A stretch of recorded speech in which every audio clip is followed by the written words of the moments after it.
د واده په لومړۍ شپه باندې د ښځې د بکارت پرده نه وه یا شلېدلې وه، نو هغې سره بیا خپل خاوند څه وکړل، هغه ښځې سره کوم ظلم وشو، دغه داستان دغه خبرې دغه ښځې په خپلو خبرو کې شریکې کړي دي، یا وایس میسج کې شریکې کړي دي. په تاسو باندې هم دلته اورم، نو موږ سره تر اخره پاتې شئ. قدرمنو، واقعه داسې شوې ده چې د هلک او جینۍ دواړو په یو ځای کې ملاقات شوی و، یا سکول ویلو. د هغې نه پس بیا د جینۍ هم څه وخت پس په کور شوی و، او د هلک هم چېرته نوکر و چې بیا دغه هلک دا خواهش ظاهر کړی و چې دغه جینۍ سره واده وکړي. خپل مور پلار خپله کورنۍ دوی کره رالیږلې وه. د قسمت کړه و چې د دوی دواړو کویدن وشوله، او د کویدن په دوران کې هم څه وخت تېر شو چې بیا یې واده وشو، یعنې واده تیار شو. کله چې واده تیار شو نو په یو ښه طریقې سره د دوی دواړو واده وشو.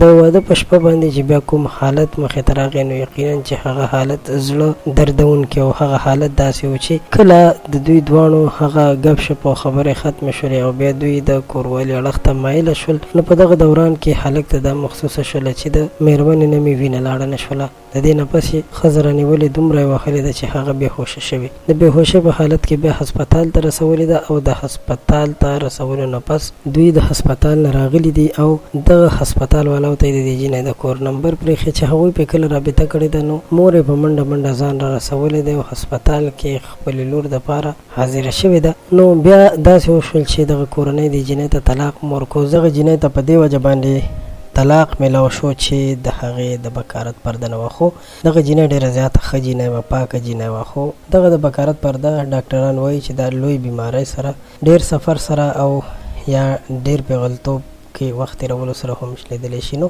د دې په باره کې دومره فکرمند کېدل نه وي پکار.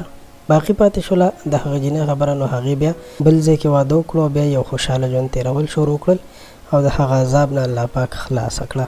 درنو دوستانو، امید لرم چې تاسو به د دې ویډیو نه څه زده کړه کړې وي، څه عبرت به هم ترې اخیستی وي چې داسې کول نه وي پکار. یو جهان مننه، د ویډیو د کتلو مو خوشحاله اوسئ.